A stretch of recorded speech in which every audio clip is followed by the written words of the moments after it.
지금부터 사랑과 기도로 만들어가는 생명 있는 방송 CHB 크리스찬 헤럴드 방송을 시작합니다. 매일 새벽 4시, 매일 밤 11시 하루의 시작과 마무리를 함께하는 CHB 크리스찬 헤럴드 방송은 크리스찬 헤럴드 신문과 가장 인기 있는 기독교 정보를 담고 있는 www.christianherald.com과 함께 오늘도 성실하게 여러분 곁에 함께할 것입니다. 하나님께서 선물로 주시는 오늘 하루를 CHB 크리스찬 헤럴드 방송과 함께 소망으로 열면서 오늘도 하나님을 섬기며 영혼을 사랑하는 복된 하루가 되시기를 바랍니다.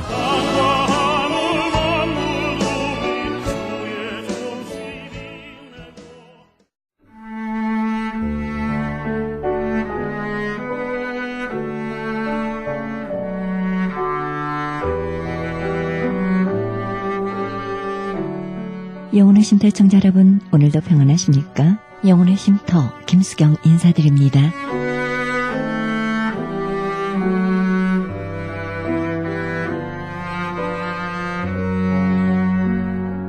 진정한 눈물은 사랑이 있습니다. 눈물이 흐르는 그 길에 은혜의 물줄기가 흐릅니다. 아무도 모르는 진실한 눈물, 그 눈물 흘려보신 적 있으십니까? 그분의 사랑을 볼 것입니다. 여러분의 눈가에 무슨 이야기가 서려 있는지 마음의 눈을 들여다보시기 바랍니다. 이 세상에서 가장 아름다운 눈물, 그곳에 귀하신 주님의 눈물이 있기에 더욱 소중한 눈물이 아니겠습니까?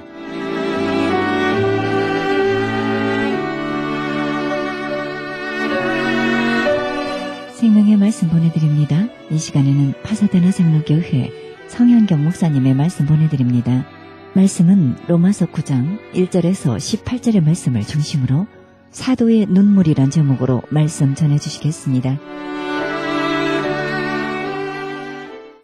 우리가 흔히 이렇게 만나는 메시아닉 주, 소위 예수를 믿는 유대인들은 정말 소수에 불과합니다. 유대인을 100이라고 한다면 1%도 되지 않습니다. 아주 극소수의 사람들이 이 예수님을 구주로, 메시아로 고백하고 있습니다. 사실 우리와 같이 이렇게 복음을 불과 받아들인 지 100년, 200년밖에 안 되는 이러한 복음의 후발국들, 복음을 늦게 받아들인 나라들은 유럽 2000년 역사의 이 기독교와 유대교 사이의 이 갈등을 다 이해하지 못합니다. 그냥 역사책을 통해 여기저기서 보게 되지만 사실 2000년 역사를 통해 유대인들이 기독교 세계, 유럽 세계 속에서 당한 고통은 이루 말로 다할 수 없습니다. 유대인들은 메시아를 죽인 사람들이라고 기독교인들에게 손가락질 당하면서 지속적인 강제 개종의 대상이 됐습니다. 강제 개종입니다. 때리고 뺏고 죽이면서 개종시켰습니다. 심지어는 중세시대에는 이 강제 개종에 응하지 않으면 모든 고문과 악행을 다 주었고, 그리고 우리 기독교인들의 무지함이죠. 유대인들은 항상 정결예법을 행하면서 항상 밥 먹을 때마다 손을 씻는데, 하루에도 몇 번씩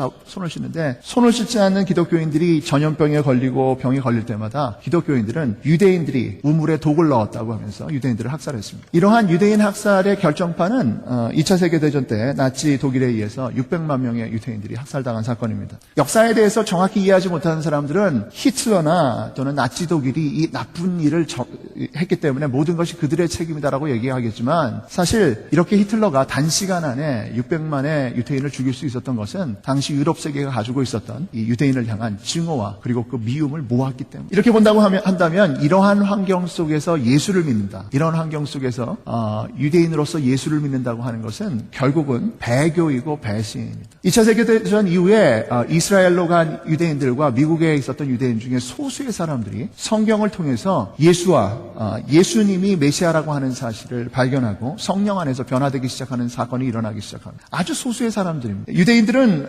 이스라엘이라고 하는 나라는 겉으로는 종교의 자유가 있는 나라이지만, 그러나 유대인들이 기독교로 개종했을 때 거기에 대한 핍박은 대단합니다. 그래서 사실 2주 전에 온 라피 로버트나 그 아버지 라피 르네 같은 분들은 유대인들 사이에서는 정말 많은 핍박과 서름을 받는 분들, 무시당하는 사람들입니다. 이 근본적인 우리가 경험하고 있는, 지금 2013년 경험하고 있는 그 메시아닉 주의시들이 당하고 있는 이 고통에서 우리는 오늘 바울의 눈물을 볼 수가 있습니다. 2000년 전의 일이지만 똑같은 그 눈물을 바울은 흘리고 있습니다. 로마서를 우리가 묵상하고 있는데, 이 로마서라고 하는 로마서라는 책은 아주 독특한 상황 속에서 쓰여진 그러한 서신입니다. 로마서는 신약 성경에 있어서 신학적인 기적이다라고 하는 그러한 서신입니다. 이 안에 우리가 믿는 기독교 신앙의 정수가 다 들어가 있습니다. 그런데 사도 바울이 로마서를 쓰게 된 배경과 이유는 그냥 우리에게 기독교란 무엇인가 라는 그러한 가르침을 주기 위해서 쓴 것이 아니라 사도 바울이 그 당시 경험하고 있는 극심한 고통과 문제 속에서 쓴 글이 로마서입니다. 이 서신이 쓰여진 게 기원후 57년경이에요.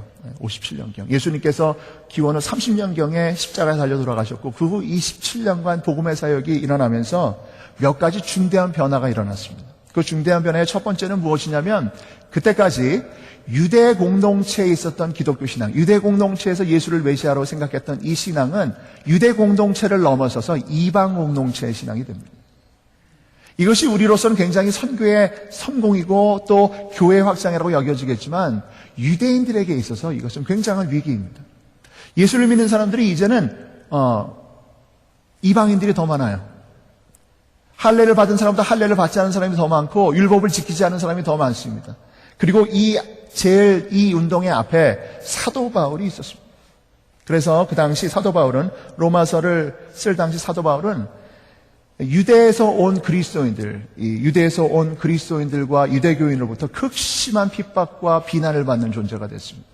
그를 죽이려고 했고 그가 전한 모든 복음이 잘못됐다라는 것을 가르치기 위해서 수많은 사도 바울을 방해하는 선교사들이 파송이 되고 있었습니다. 사도 바울의 복음, 예수로 구원받는 복음은 이것은 잘못됐다.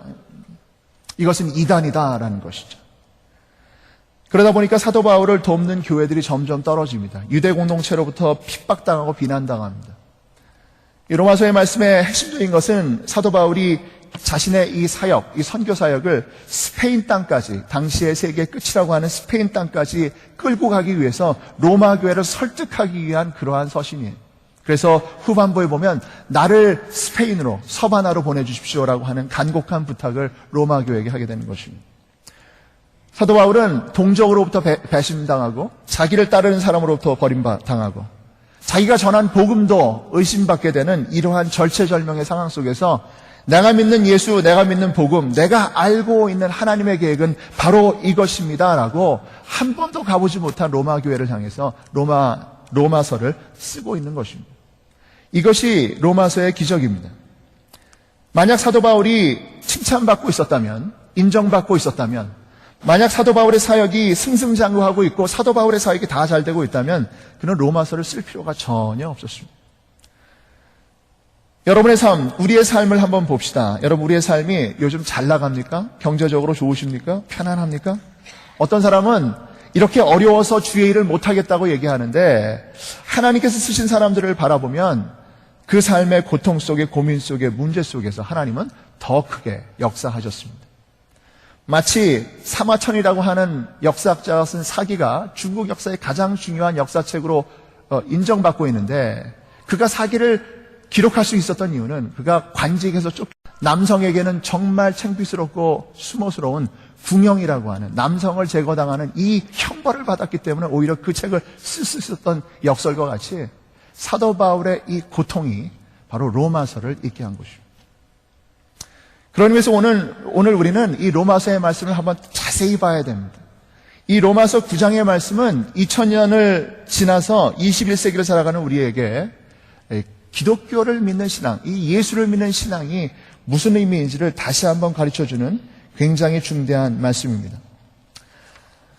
사도 바울이라는 사람이 어떤 사람입니까? 여러분, 사도 바울의 성격을 좀 아십니까? 사도 바울의 성격을 알 수 있는 여러 구절이 있지만 두 가지 사건만큼은 사도 바울의 성격이 어떤지를 잘 보여줍니다. 첫 번째, 갈라디아서 2장에 보면 사도 바울은 베드로와 함께 어떤 집에 들어갔다가 베드로가 이방인과 함께 식사를 하다가 유대인들이 몰려온다는 얘기를 듣고 그 식사하는 자리를 피해요. 왜냐하면 유대인들은 절대로 이방인들과 함께 거룩하지 않은 음식, 코셔 푸드가 아닌 음식을 먹어서는 안 된다는 거죠. 2주 전에 오신 우리 랍비 가족들도, 그 교인들도 우리가 음식을 준비하는데 애를 썼습니다. 2년 전에 우리 교회 왔을 때 우리가 준비한 음식을 아무것도 못 먹고 갔어요. 코셔가 아니라서. 그래서 이번에는 옆에 그 텐더그린에 가가지고 음식을 오더해서 코셔 푸드를 드렸더니 맛있게 먹고 갔다는 그 소식을 들었습니다. 유대인들은 이 먹는 것, 이 하나님의 율법이 정한 것을 먹는 것에 목숨을 거는 사람들이에요. 베드로는 자기가 그렇지 않았다는 사실을 숨기기 위해서 숨습니다. 거기에 대해서 바울은 담대하게 이 대선배 베드로를 향해서 꾸짖습니다. 내가 당신이 유대인으로서 이방인같이 살면서 이방인으로 하여금 유대인같이 살라는 게 말이 됩니까? 말은 맞지만 이렇게 버르장머리 없는 제자가 어디 있습니까? 대선배 베드로에게. 그래도 예수님과 함께 공생애를 보낸 베드로를 이렇게 야단을 치는 이 젊은 이 바울을 여러분은 어떻게 생각하십니까? 뿐만 아닙니다. 사도행전 15장에 보면 바울을 바울되게 한 바나바와의 싸움이 나옵니다. 바울을 사도에게 소개하고 안디옥 교회에게 인도한 이 바나바, 정말 목숨의 은인 그리고 사역의 은인인 바나바와 싸웁니다. 마가 요한이라고 하는 젊은 제자 1차 선교 여행에서 중간에 집으로 돌아간 이 마가 요한을 다시 데려가자고 하는 이 바나바의 이 마음을 바울은 받아들이지 않고 들이받습니다. 그래서 거기에 보면 사도행전 말미에 보면 둘이 싸우고 나서 서로 헤어지는 장면이 나옵니다. 바울은 이런 사람입니다. 까칠한 사람입니다. 그는 자기가 옳다고 생각하는 것을 조금도 굽히지 않는 사람입니다. 그런데 바울은 눈물이 있었던 사람이에요.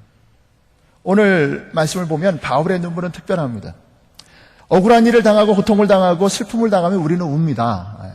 아파서 울고 힘들어서 우는데 바울의 울음은 좀 달라요.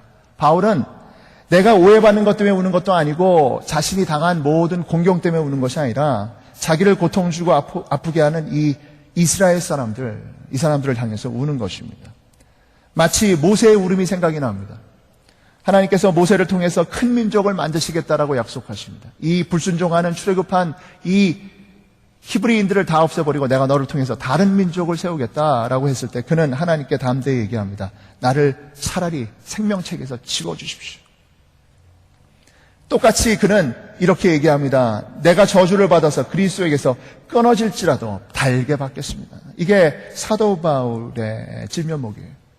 사도 바울의 사도됨, 그것은 그가 예수님과 함께 공생애를 보냈고 예수님의 십자가 현장을 지켰고 부활의 현장의 목격자가 됐다는 것이 아니라 바로 이것입니다. 이 눈물이 그의 사도됨의 핵심이에요. 저는 성도님들을 만나서 얘기를 들어봅니다. 모두가 다 눈물이 있습니다.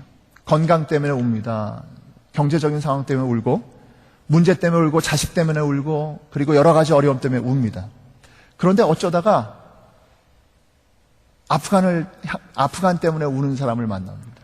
한 번도 만나보지 않은 사람들 때문에 웁니다. 멕시코 땅을 품고 울고 북한에 있는 사람들을 품고 울고 주님의 나라를 위해서 울고 남을 위해서 울고 약한 사람들을 위해서 울고 가난한 사람들을 위해서 우는 사람들을 만나게 됩니다. 여러분, 우리가 누구인가는 우리가 누구를 위해서 울고 있는가를 보면 알아요. 만약 여러분이 여러분 자녀를 위해서 울고 있다면 여러분은 자녀를 사랑하는 부모님이십니다. 여러분이 여러분의 건강을 위해서 울고 있다면 여러분의 건강을 잘 챙기는 분들일 것입니다. 그러나 하나님이 보내신 사도됨, 주님의 제자됨의 핵심은 주의 나라를 위해서 울라라는 것입니다. 주님의 뜻을 위해서 울라는 것입니다. 하나님이 우리에게 주신 교회를 위해서, 복음을 위해서 울어보라는 것입니다. 여러분 언제 울어보셨습니까? 언제 교회를 위해서 울면서 기도해 보셨습니까? 언제 복음을 위해서 울면서 사도 바울의 마음을 가지고 기도해 보셨습니까? 내가 직장이 안 되고 내 자식이 학교 못 가고 내게 걱정이 있을 때 그것 때문에 땅을 치며 울며 남이 날 알아주지 않는다고 울그락불그락을 해봤지만 주의 나라를 위해서 울어본 적이 있는가? 사도 바울은 바로 그런 사람입니다. 사도 바울의 사도됨은 바로 그의 이 눈물에 있습니다. 예수 그리스도의 복음운동은 원래 유대교의 일파로 간주됐어요. 처음에 우리 갈릴리에서 예수님께서 복음운동을 일으키시고 병자를 고치시고 하나님 나라를 선포하셨을 때 그것은 유대교의 운동이었습니다. 그래서 많은 사람들은 예수님께 묻기를 언제 이스라엘을 회복하시겠습니까? 언제 우리에게 독립을 주시고 다윗의 영광을 회복하시겠습니까? 그들의 관심은 민족적인 관심이었습니다. 그러나 예수님의 관심은 이스라엘 공동체를 구원하시는 것을 넘어서서 하나님께서 원래 품으셨던 그 뜻, 바로 아브라함의 후손을 통해서 모든 민족을 구원하시고 복주시고자 하는 그 뜻을 예수님께서는 갖고 계셨어요. 그래서 예수님은 유대 공동체를 넘어서서 전 세계 이방 공동체와 전 세계를 아우르는 하나님의 복음의 세상, 하나님 나라의 그 선포와 실현을 우리 가운데 약속하셨고 우리 가운데 만들어가고 계신 것입니다. 그래서 여러분, 이 사도 바울이 포착한 이 하나님의 나라, 유대 공동체를 넘어간 이 이방 공동체를 아우르는 이 하나님의 나라는 유대인들의 좁은 민족적인 시각에서 본 하나님의 나라와 항상 부딪히는 것입니다. 그 사건 중에 하나가 뭐냐면 1962년에 일어난 사건, 62년도에 일어난 사건이에요. 여러분, 로마서가 57년도에 기록됐다고 그랬죠. 그로부터 5년 후쯤에 예루살렘이 로마의 공격으로 멸망당합니다. 돌 하나 남겨지지 않고 다 무너뜨려요. 다 죽여요. 다 없어지는, 그냥 정말 처절한 살익전이 벌어지는데, 그때 사두개인과 바리새인과 모든 예루살렘의 재정파들이 함께 싸웁니다. 모두가 하나 돼서 싸워요. 근데 그때 빠진 사람들이 있어요. 안 싸운 사람들. 누굴까요? 예수 믿는 사람들이. 예루살렘 교회. 그들이 안 싸웁니다. 안 싸운 이는 우리 예수님께서 말씀하시는 평화의 복음, 원수를 사랑하라고 하는 이 마태복음의 산상수훈을 붙들고 싸우지 않습니다. 그들은 하나님께서 주신 이 영적 비전이 이스라엘의 비전을 넘어선 것이라고 믿고 이스라엘 공동체, 이 민족 공동체의 이 대전투에 참여하지 않습니다. 이후로부터 교회는, 기독교회는, 교회를 믿는, 예수를 믿는 유대인들은 반유대적인 유대인의 적이라고 하는 유대인들에게 미움을 당하는 존재가 되어버립니다. 잘 보셔야 되는 게 있어요. 역사책에 기록되는 이 역사의 사건들 말고 그것을 뚫고 지나가는 하나님의 뜻, 하나님의 경륜을 보셔야 돼요. 한 민족의 성세나 또는 한 나라의 부침에서 나오지 않는 하나님의 이 구원의 경륜, 구원의 뜻이 우리에게 있다라는 거죠. 하나님은 예루살렘을 버리신 것 같지만 예루살렘을 버리신 것이 아니라 그 예루살렘을 통해서 새로운 예수 그리스도의 복음 운동을 전 세계로 펼치시고 계셨다는 사실. 지난 20세기 우리 대한민국은 많은 일을 경험했어요. 일본 제국주의를 넘어서고 전쟁을 넘어서고 가난과 독재와 그리고 모든 문제를 넘어서서 여기까지 왔습니다. 우리 대한민국 사람들이 갖고 있는 착각이 있어요. 교회마저 갖는 착각이 있습니다. 우리의 성공과 우리의 이 모든 실적을 경제적인 한 가지 지표로만 이해하는 것입니다. 잘 먹고 잘 살게 됐다. 이것이 하나님의 축복이고 은혜이다라고 얘기하는 분들이 많이 있습니다. 물론 여러분, 보릿고개를 고민하고 가난을 경험했던 우리의 과거로부터 이만큼 살게 된 것은 큰 하나님의 은혜이고 복임에 틀림이 없습니다. 그런데 여러분, 이런 기록은 어떻게 생각하십니까? 영국의 옵저버가 조세정의 네트워크라고 하는 세계적인 그러한 네트워크의 보고서를 보도했어요. 우리 대한민국이 자랑스러운 나라가 됐습니다. 중국과 러시아에 이어서 세금을 가장 많이 빼돌린 나라입니다. 900조 원을 빼돌린 세 번째 나라입니다. 1인당으로 따지면 세계 1위입니다. 박정희 대통령 이래로 정경유착으로 쌓아온 모든 부정적인 돈을 가장 많이 세계로 빼돌린 나라가 대한민국입니다. 여러분, 우리가 잘 먹고 잘 살게 된 이면에 우리가 정의와 진실과 하나님 앞에서의 정직한 삶을 포기하고 여기까지 왔다는 사실에 대해서 우리 그리스도인들이 아파해야 합니다. 여러분이 좋아하는 대통령 만세를 외치기 전에 우리가 진짜 여기까지 온 것이 하나님의 은혜로 온 것이라고 한다면 우리의 불의와 우리의 모든 거짓을 회개하는 그 용기와 정직함이 우리 그리스도인들에게 먼저 있어야 합니다. 역사의 지표, 역사에 나오지 않는 하나님의 경륜을 봐야 됩니다. 하나님의 뜻을 봐야 됩니다. 멸망하고 이스라엘이 멸망했다고 해서 하나님이 멸망한 것이 아니라는 거예요. 사도 바울은 면면이 계속되는 하나님의 역사가 계속되고 있다는 것을 오늘 로마서 9장을 통해서 얘기하고 있습니다. 우리가 잘 먹고 잘 사는 것이 하나님의 뜻이고 하나님의 성공이 아니라 때로 우리가 실패하고 우리가 고통당할지라도 하나님 말씀에 끝까지 순종하는 그것이 바로 하나님의 뜻에 이루어짐이라고 얘기하는 것입니다.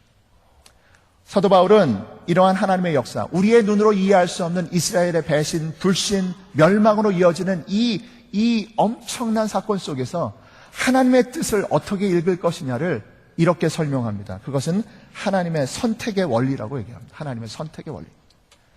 하나님의 선택의 원리, 첫 번째 이 선택의 원리, 사도 바울이 가르치는 선택의 원리는 무엇이냐면 하나님께서만 선택하신다는 것입니다. 인간이 선택하는 것이 아닙니다.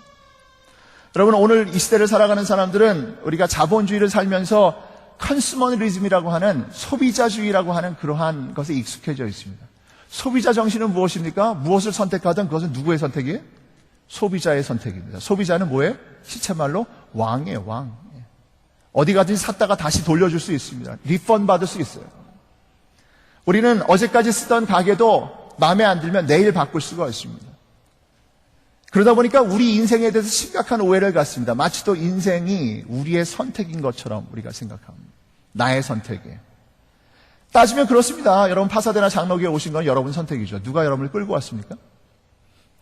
이것도 저의 선택입니다. 하나님께서 제게 주신 선택을 제가 선택한 것입니다. 그러나 여러분 중요한 것은 이것입니다. 이 어떠한 인간의 선택도 하나님의 선택 밖에서 이루어질 수 없습니다. 어제 결혼한 우리 벤자민 형제, 우리 이 두 분도 서로 좋아해서 선택한 거 맞지만 하나님이 이렇게 선택하게 하신 거예요. 믿어요? 예. 항상 그런데 하나님의 선택을 믿지 않는 사람들은 끝에 가서 후회하게 됩니다. 후회하게 돼요. 어떤 후회가 있습니까? 여러분 야곱이 둘째 딸, 라반의 둘째 딸 라헬을 놓고 7년을 일하잖아요. 근데 7년 일하고 마침내 이제 결혼을 해서 첫날 밤 딱 지나고 나니까 뭐예요? 누구예요? 레아였어요. 큰 딸. 덜 생긴 딸. 못생긴 딸, 덜 생긴 딸. 레아였어요. 라헬인지 한데 레아였어요. 여러분 사실 그런데 솔직히 얘기하는데 모든 결혼은 다 그래요. 모든 결혼은 라헬인지 알았는데 레아로 끝나는 게 바로 인간의 결혼이에요. 아니, 그것은 여러분 제 결혼 생활을 얘기하자고 하는 게 아니라, 오해하지 마세요. 그게 아니라 우리 인간은 모두 다 상대방이 나의 구원자인지 알고 결혼하는 거죠. 저 사람이면 돼. 근데 그렇지 않아요. 여러분, 우리 모두는 거기서 만족할 수 없는 사람들이에요. 우리 존재는 그래요. 우리의 선택은 우리에게 만족 주지 않습니다. 그때는 이게 최고의 선택인지 알고 잡았는데 나중에 보면 아니라니까요. 아니라니까. 애를 낳아보면 누구든지 천재인 줄 아는데 나중에 보면 아니라니까. 우리가 기대하는 기대, 우리가 원하는 것이 우리의 선택 속에서 완전히 우리에게 만족되지 않는 인생, 이것이 인생이에요. 그러나 하나님의 선택을 믿는 사람은 어떠한 선택 앞에서도 감사합니다. 하나님이 우리에게 가장 좋은 것을 주신 것을 믿음으로 고백하며 감사하는 것입니다. 파사데나 장로교회를 저는 섬기고 있습니다. 저는 이 교회를 하나님께서 제게 선택하여 섬기라고 주신 교회이기 때문에 저는 섬깁니다. 최고의 교회입니다. 누가 뭐라고 할지라도 저는 최고의 교회를 섬기고 있고 최고의 성도들과 만나고 있고 최고의 사역을 하고 있습니다. 여러분도 그렇게 되기를 바랍니다. 왔다 갔다 하면 안 돼요. 우리 마음속에 이 최고를 선택한 하나님의 주권적 선택에 대한 감사가 있어야 되는 거예요. 여러분 인생에 만난 사람들, 여러분이 지금 미국에 와서 살고 있는 이 사실, 파사데나 장로교회 교인이 되고 우리가 지금 이 가족의 일원이 되고 우리가 살아가고 있는 사실, 하나님은 우리에게 가장 좋은 것을 선택하여 주셨습니다. 하나님은 우리에게 선택을 맡기지 않습니다. 왜냐하면 우리 인간은 항상 바뀌는 존재예요. 조변석계, 아침에 바뀌고 저녁 때 바뀌는 존재. 우리에게 무엇을 맡기면 절대로 되지 않습니다. 하나님은 그래서 미리 결정하십니다. 미리 선택하십니다. 사실 하나님의 선택은 인간의 선택과 참 달라요. 여기 이 사도 바울이 이 구약의 타이폴로지를 통해서, 구약의 원리들을 통해서 굉장히 중요한 몇 가지 포인트들을 우리에게 줍니다. 그것은 첫 번째 보면 아브라함과 이삭과 그리고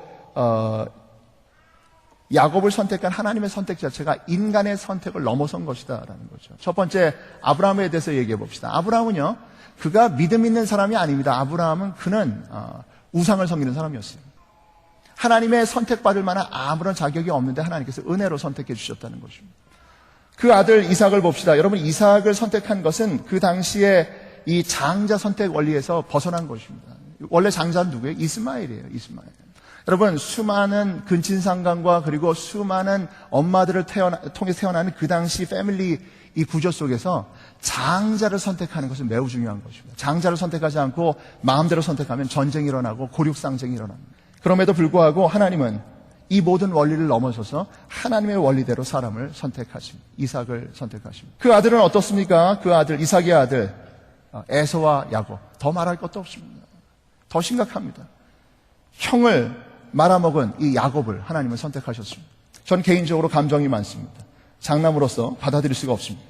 이런 나쁜 놈을 어떻게, 이런 인간을, 이런 동생을 둔 이 에서의 마음이 너무나 짠하게 와닿아지는 이 장남의 마음이 있습니다. 그러나 하나님은 야곱을 선택하십니다.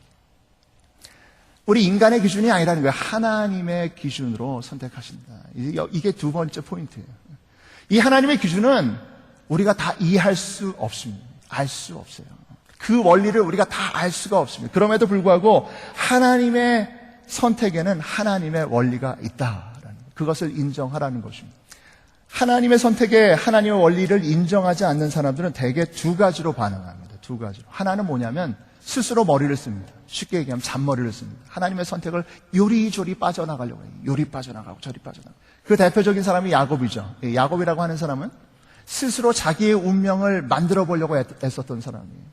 하나님이 주신 것은 우리가 뺏을 수 없는데 야곱은 거짓말로 뺏어보려고 했습니다. 속여보려고 합니다. 그런 야곱을 향해서 하나님께서 주신 훈련이 두 가지가 있습니다. 첫 번째는 라반을 만나게 하신 거예요. 라반은 누굽니까? 나보다 센 놈을 만나는 것입니다. 나보다 한술 더 뜨는 인간을 만나는 거예요. 내가 하나를 속일 수 있으면 열을 속일 수 있는 사람을 만나서 완전히 그 앞에 무릎 꿇게 만드는 거죠. 라반을 만나서 그렇게 고생하고 그렇게 당하더니 이번에는 누구를 만납니까? 에서를 만납니다. 확실한 적을 만납니다. 나를 죽이려고 하는 사람을 만나는 거예요. 야곱이 자기의 운명 앞에서 자기를 죽이려고 오는 400명의 군대를 데리고 자기를 죽이려고 달려오는 에서를 바라보면서 그가 흥분합니다. 두려워합니다. 그래서 어떻게 하죠? 그럼 숨습니다. 자기가 사랑하지 않는 순서대로 앞에 쭉 세워놓고 제일 뒤에 자기가 있습니다. 제일 뒤에 서가지고 하나님께 메어 달립니다. 하나님의 천사와 씨름을 합니다. 그 씨름 속에서 그는 거기서 하나님께 축복을 구합니다. 이 축복은 달라는 축복이 아니에요. 얻게 해달라는 축복이 아닙니다. 하나님 내게 새로운 운명을 주시옵소서. 내가 뺏고 내가 쫓아가고 내가 얻어내는 그것이 아니라 이제는 하나님이 예비하시고 준비하시고 하나님께서 허락하신 하나님의 선택을 선택하는 새로운 운명을 주시옵소서. 하나님의 선택의 기준을 선택하겠습니다라고 하는 자기 포기가 바로 야곱의 축복입니다. 하나님은 야곱에게 새로운 이름, 이스라엘이라는 이름을 주십니다. 속이는 사람, 애쓰는 사람이 아니라 하나님이 굴복한, 하나님이 인정한, 하나님이 복 주신 인생을 살아가는 사람이라는 새 이름을 주시는 겁니다. 잔머리를 쓰는 것이 우리의 첫 번째 반응이에요. 여러분, 성도 여러분, 하나님의 뜻 앞에 굵직하게 순종하며 걸어가는 저와 여러분이 되길 바랍니다. 그냥 하나님의 뜻 앞에 내려놓고 가세요. 그냥 가세요. 그 길이 십자가 같다고 해서 도망가지 마시고 십자가의 길을 지나도 그 길을 뚫고 부활로 걸어가는 저와 여러분이 되길 바랍니다. 그냥 걸어가십시오. 걸어가셔야 돼요. 두 번째는 저항하는 것입니다. 노골적으로 저항하는 것입니다. 성경에 보면 노골적으로 저항한 사람이 있어요. 요나입니다. 하나님께서 요나를 아시리아의 수도 니느웨로 파송합니다. 여러분, 이 사건을 여러분 좀 이해를 하셔야 돼요. 아시리아의 니느웨가 어떠한 성읍이냐? 아시리아는 북이스라엘을 멸망시킨 초강대국입니다. 근데 이 사람들은 아주 잔인한 나라예요. 남유다는 바벨론한테 멸망했고 북이스라엘은 아시리아한테 멸망했는데 북이스라엘이 멸망당한 다음에 그 흔적이 없습니다. 아시리아가 잔인하게 밟아버렸어요. 이 사람들은 전쟁에서 진 포로들을 가만 놔두질 않습니다. 몸을 자르고 온갖 종류의 악행을 하는 사람들이에요. 온갖 종류의 전쟁의 만행을 일으키는 그러한 사람들입니다. 요나에게 있어서 아시리아는 적국입니다. 원수의 나라입니다. 우리 부모를 죽이고 그리고 형제를 죽인 그러한 원수의 나라예요. 그래서 요나는 니느웨로 가기 원치 아니하고 그는 다시스로 스페인의 미항으로 도망가기를 원합니다. 하나님께서 그를 붙들어서 다시 이 아시리아로 보내시죠. 니느웨로 보내십니다. 거기서 그는 사역을 하고 마침내 그 사역을 통해서 이 성읍 니느웨가 하나님 앞에 무릎을 꿇고 죄를 뒤집어 쓰는 놀라운 사역의 성공을 맛봅니다. 근데 사역의 성공을 맛보고 나서가 문제예요. 이게 사역은 성공했지만 성공에 실패해요. 자기의 뜻은 실패한 거죠. 너무나 분노하니까 이 민족주의자, 애국주의자 요나는 좌절합니다. 그리고 뒷산에 올라가서 죽기를 꾀합니다. 하나님 날 죽여주십시오. 거기서 하나님께서 그를 찾아오셔서 말씀하십니다. 너 화나니? 화나니라고 물어보니까 이 요나가 하는 얘기가 뭐냐면 그 말이 참 멋있는 얘기예요. 나 화났습니다. I'm angry enough to die. 내가 죽고 싶습니다. 얼마나 화가 나는지 죽고 싶습니다. 자, 이 말의 뜻은 뭐냐면 하나님, 당신이 옳지 않습니다. 하나님이 하신 게 옳지 않습니다. 어떻게 이 원수의 나라에, 이 잔인하고 이 무도한 나라에 하나님 은혜를 베풀어 주실 수가 있습니까?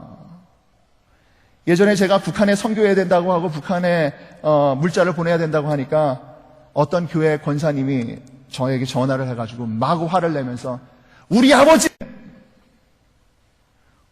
총살시킬 놈들인데 그 놈들한테 무엇을 베풀어 줄 수 있느냐고 소리를 지르시는 걸 들으면서 공감했어요. 만약에 제 아버지를 그렇게 죽인 사람들이라고 한다면 저도 못할지도 모르겠습니다. 그게 요나의 마음이에요. 미쳤습니까? 돌았습니까? 왜 이 백성들을 구원으로 은혜로 선택하시는 겁니까? 나 죽겠습니다. 차라리 죽여주십시오. 거기에 대해서 하나님이 대답하시는 대답은 참 이상합니다. 내가 이 도성을 불쌍히 여기는 것이 옳지 않니? 나는 그들을 불쌍히 여기. 사도 바울의 원리, 선택의 원리의 마지막은 하나님의 긍휼입니다. 예수 그리스도 안에서 우리를 불쌍히 여기신 하나님. 그래서 저와 여러분이 구원받았고 아직 구원받지 못한 저 죄인들이 구원받게 될 것이고 그리고 모든 사람들이 하나님의 은혜 안으로 돌아오게 될 것이라는 거죠. 로마서 8장 말씀에서 말씀하신 대로 이 세상 그 어떤 것도 우리 주 예수 그리스도 안에 있는 하나님의 사랑에서 끊을 수 없습니다. 사도 바울의 이 고백은 역사와 그리고 우리의 모든 세상을 면면이 뚫고 가고 있는 하나님의 구원의 역사가 무엇인지를 보여주고 있습니다. 인간의 역사가 기록할 수 없는 것, 인간의 역사가 기록할 수 없는 비극과 슬픔과 좌절과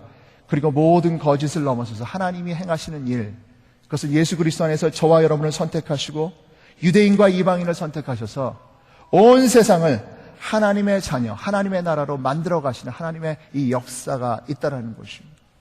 이 일에 부름받은 사람들이 저와 여러분입니다. 그래서 우리는 하나님께서 우리에게 주신 선택의 이 모든 역사들을 믿음으로 받아들이고 순종하고 우리 삶 속에서 기쁨으로 쫓아가는 사람들입니다. 사도 바울은 자기의 백성들에게, 자기의 친족들에게 배신당하고 고통당하면서 하나님이 주신 이 선택, 사도의 선택을 기쁨으로 선택합니다. 2013년 파사데나 장로교회 교우 여러분, 하나님이 우리에게 주신 선택을 기쁨으로 선택하고 걸어가는 저와 여러분이 되시기를 주의 이름으로 축복합니다. 그 길이 어떤 길이든지 간에 우리 예수님께서 우리에게 주신 이 선택의 길은 옳습니다. 의롭습니다. 마침내 놀라운 하나님의 역사를 이룰 것입니다. 담대하게 함께 걸어가는 이 선택의 길을 순종하며 걸어가는 우리 모두가 되시기를 주의 이름으로 축복합니다.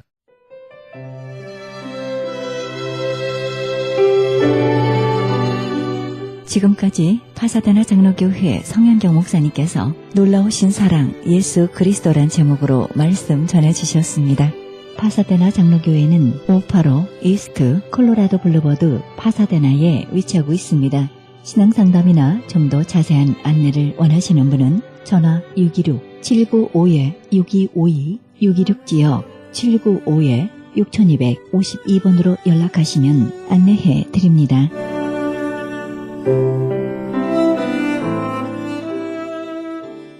지금 여러분께서는 AM 1650과 인터넷을 통해 미천역과 세계로 그리고 하와이에서는 AM 1540으로 방송되는 크리스찬 헤럴드 방송의 영혼의 쉼터 함께하고 계십니다.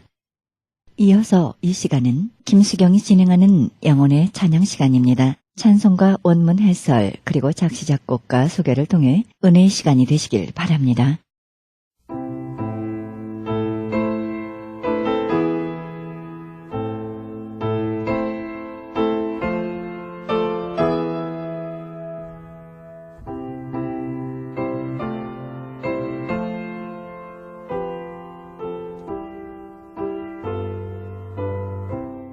찬송가 90장입니다. 성부의 어린 양이 호레이시어스 보나 박사가 작시했습니다. 대속자 예수에 관해 쓴 찬송가로 1843년 그의 광야의 소리에 처음 수록했습니다. 가정선교 예배 찬송가로 많이 부르고 있습니다. 원문 해설의 1절 여호와께서 오라 우리가 서로 변론하자 너희 죄가 주홍 같을지라도 눈과 같이 희어질 것이요 진홍같이 붉을지라도 양털같이 되리라고 하신 말씀에 의지하는 신앙을 나타냅니다. 주홍색이나 진홍색은 눈에 잘 띄는 색일 뿐 아니라 불변색입니다. 우리 죄는 여호와 하나님의 눈에 우선 잘 띄는 것이요 지울 수 없는 것이로되 다 없애주시겠다는 약속을 믿고 우리의 죄를 어린 양 예수께 지워 놓는다는 것입니다. 즉 흠없는 하나님의 어린 양 예수께 내 죄 짐지우니 내 모든 죄 주 담당하시고 우리 죄짐 벗겨주십니다. 주홍같이 붉은 죄 씻기 후에 예수께 내놓으니 죄자국 없어질 때까지 보혈로 희게 씻었네. 2절 영육간의 부족을 느꼈을 때, 질병과 슬픔, 고통과 근심이 있을 때 죽게 매달렸던 그의 신앙생활을 말해주고 있습니다. 그는 분명히 해결을 받는 사람입니다. 주께서는 우리 모두의 심령의 문제를 깨끗하게 해결해 주시고 필요한 것을 충분히 채워주십니다. 즉 내 부족 모두 주께 맡기니 주께는 모든 것 충만하네. 주는 내 질병 모두 고치시고 내 영혼 구원하시네. 내 슬픔 모두 맡기고 무거운 짐과 근심 맡기네. 주는 고통에서 놓아주시고 슬픔 담당하시네. 3절 그리스도 예수의 사랑과 그의 성호를 찬양하는 아름다운 찬송입니다. 이사야 7장 14절과 요한복음 1장 42절의 말씀이 바탕이 되었습니다. 즉 곤고한 내 영혼 주께 맡기니 주의 오른손이 날 안으시고 품어주시니 나 예수의 이름 사랑하노니 임마누엘 그리스도 주로다. 미풍에 날리는 향기같이 주의 성호 널리 퍼지도다. 4절 아름다운 소망을 나타냅니다. 예수님의 성품과 속성을 담기 원하고 하늘에서의 할 일을 그리며 갈망하고 있습니다. 우리 인생은 지상에서나 하늘에서의 모든 행동이 주 하나님을 찬양하는 것과 연결돼야 하는데요. 그것이 우리 인간의 전부이기 때문입니다.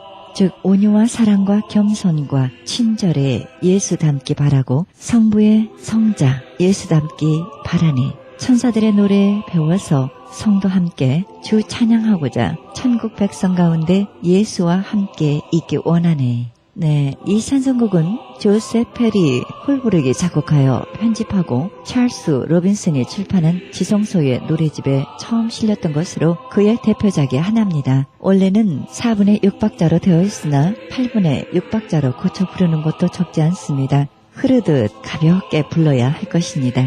작곡자 홀브룩은 1822년 미국 매사추세츠주 보스턴 근처에서 태어나 찰스 로빈슨과 제휴하여 그의 찬송가 음악 편집인으로 되어 있었는데 그 중에는 1882년에 펴낸 기독교 예배용 찬송가와 1865년에 펴낸 지성소 찬송가 등이 있습니다. 1878년 감리교 감독파 교회 찬송가를 편찬할 때 이분 투어지 박사를 도왔습니다. 홀브룩 자신도 1880년에 찬송 예배를 펴내긴 했으나 별로 큰 성과를 거두지 못했습니다. 이 찬송가의 특징은 주님의 영육, 나의 짐을 담당해 주시는 분이십니다.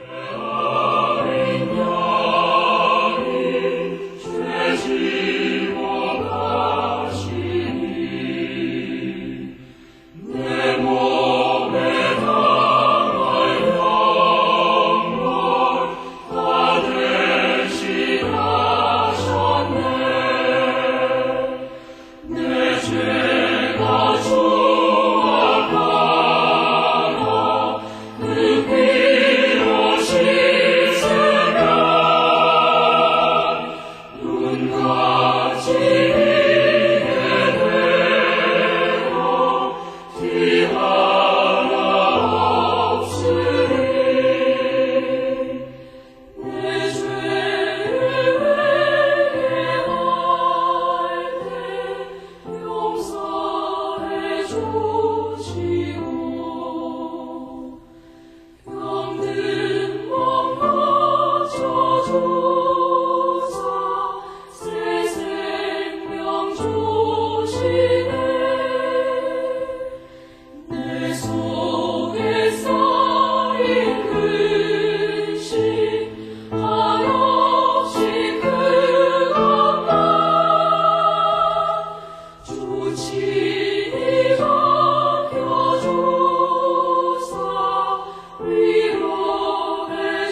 찬송가 91장입니다. 슬픈 마음 있는 사람.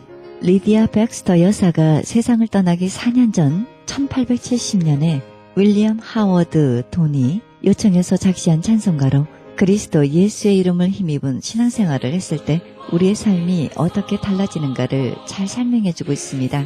원문에 설에서 1절은 예수의 이름을 우리 마음 깊은 곳에 간직하여 어디를 가나 무엇을 하나 예수의 이름으로 하고 그의 이름을 앞세우고 그의 이름을 부르라는 것입니다.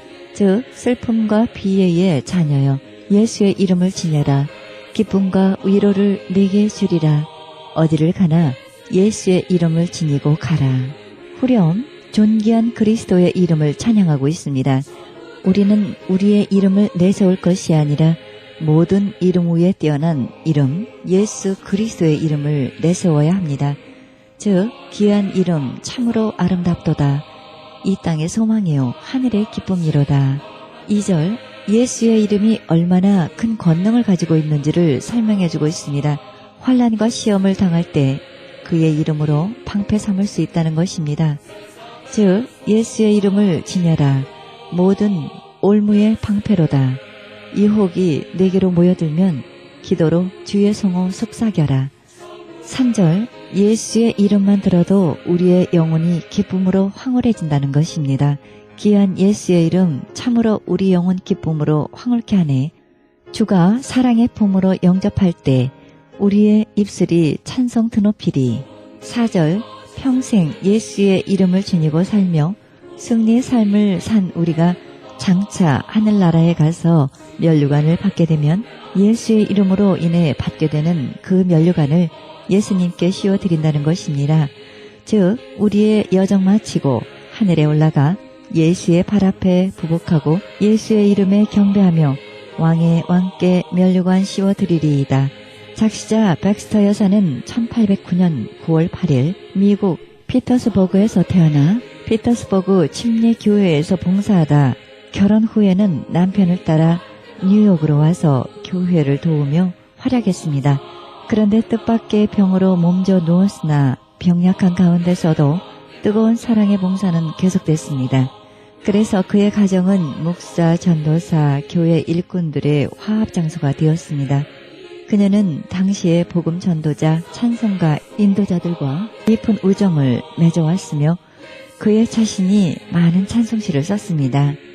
이 찬송곡은 윌리엄 하워드 돈이 곡을 붙여 1871년 로버트 로우리와 공동 편찬한 찬송가집 순금의 13장으로 처음 실었습니다. 작곡자 돈은 1832년 2월 3일 미국 프레스톤에서 태어나 교회를 열심히 봉사하여 2200여 편의 찬송곡을 작곡했고 그의 성가집도 40권이나 됩니다. 1875년 벤션 대학에서 명예음악 박사학위를 받았습니다. 1915년 12월 24일 뉴저지주 사우스 오렌지에서 세상을 마쳤습니다. 이 찬송가의 특징은 예수의 이름은 마귀를 이기는 무기일 뿐만 아니라 장차 천국에 들어가는 암호라는 것입니다.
지금까지 김수경이 진행하는 영혼의 찬양 함께 하셨습니다.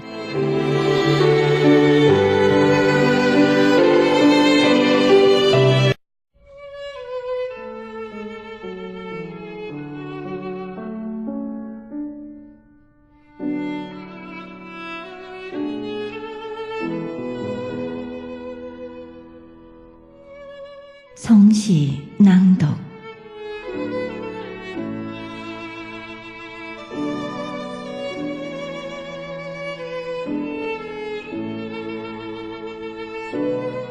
풀잎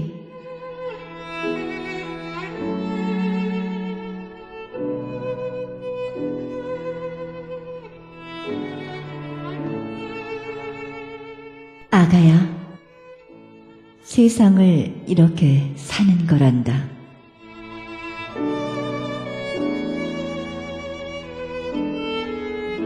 바람 불면 바람 따라 흔들리고,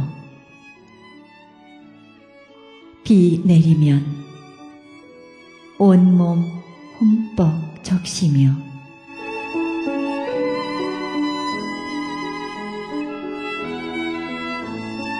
영하의 날씨엔 꽁꽁 얼어 눈 감고 있다가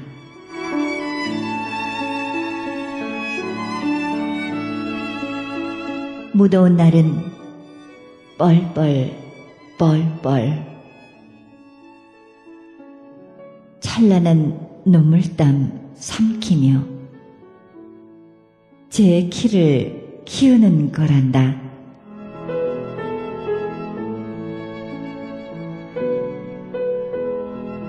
아가야, 그래도 목숨은 지워지지 않는 것.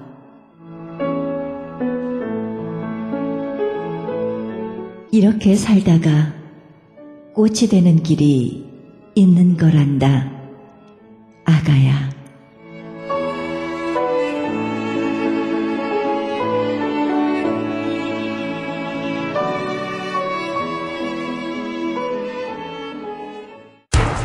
기적의 영양제 M3를 아십니까?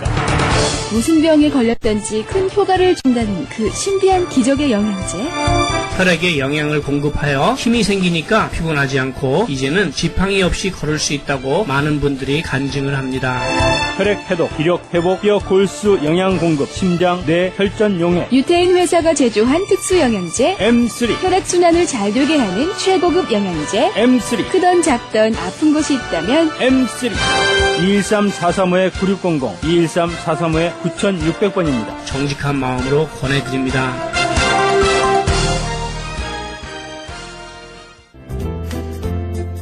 CHB 건강 칼럼.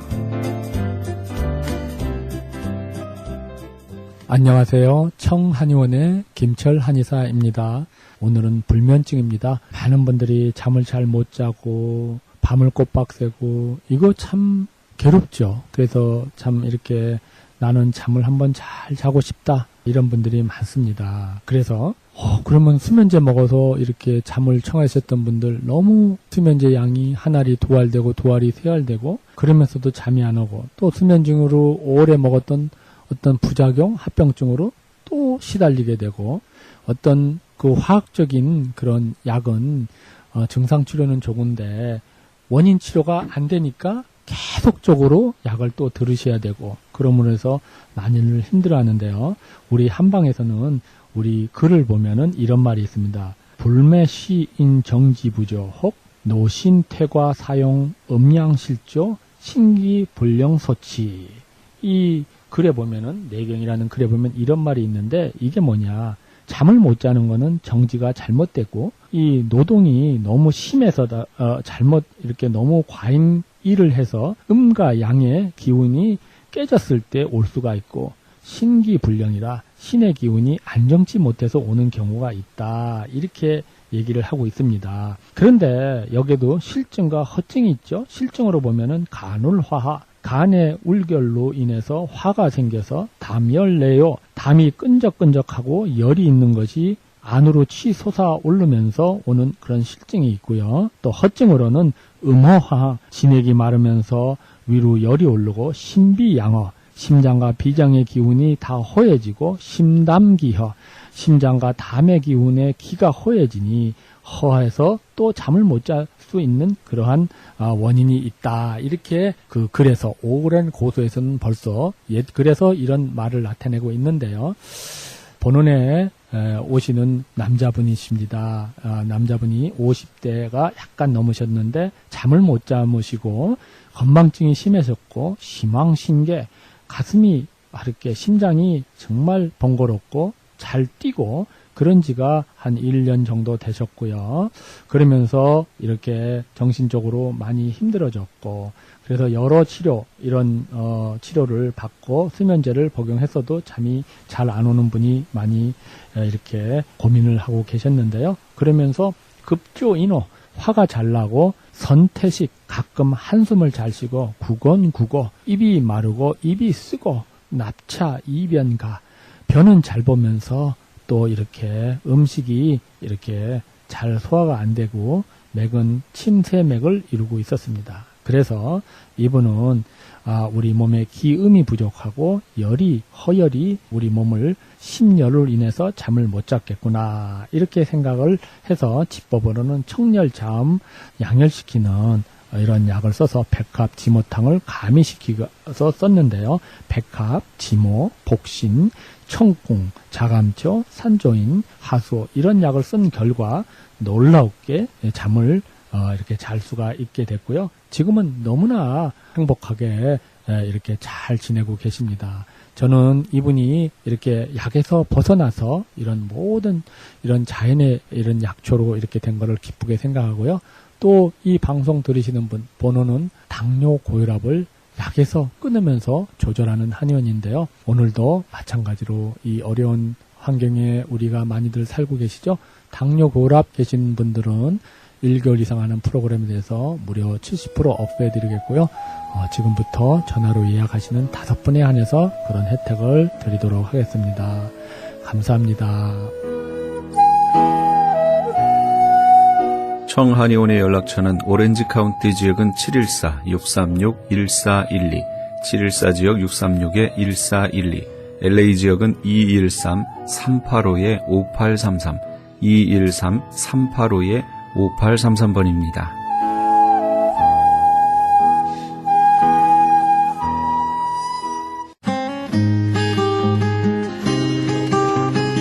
헤럴드 게시판 크리스찬 헤럴드에서 전석 선교 합창단 창단을 앞두고 이에 동참할 합창단은 모집합니다. 관심 있으신 분은 전화 213-353-0777 크리스찬 헤럴드로 연락하시기 바랍니다.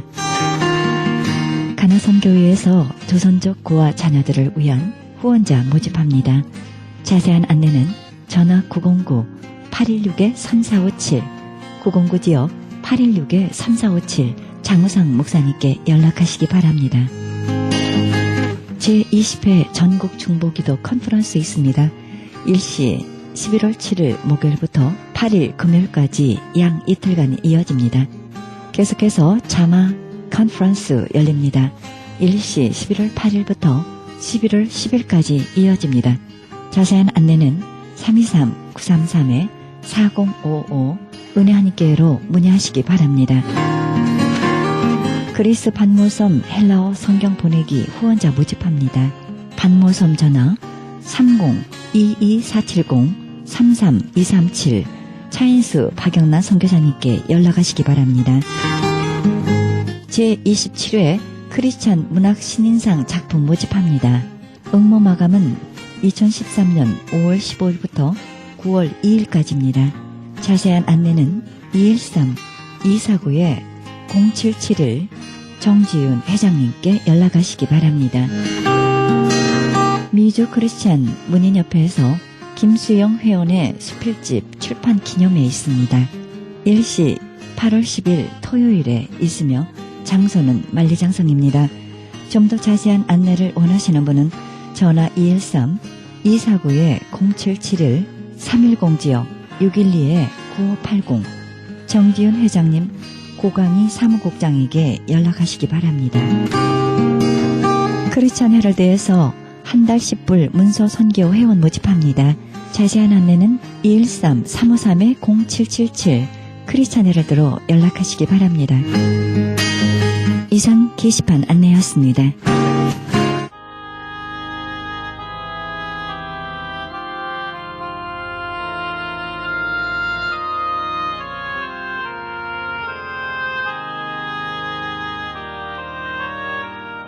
하나님은 오늘도 우리에게 말씀하십니다.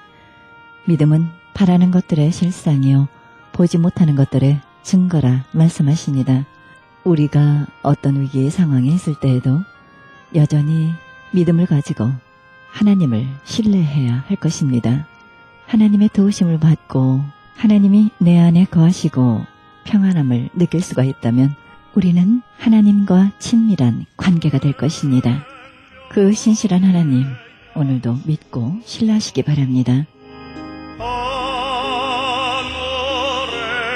이 방송은 먹는 음이온 TM 포밀러, 효과좋기로 소문난 내처 영양제 센터와 이민법을 전문으로 하는 김한주 변호사 그룹에서 제공합니다. 지금까지 여러분께서는 예수님의 복음을 가장 널리 가장 많이 전하는 크리스찬 헤럴드 방송에서 보내드린 영혼의 쉼터 함께 하셨습니다. 진행의 김수경이었습니다. 고맙습니다.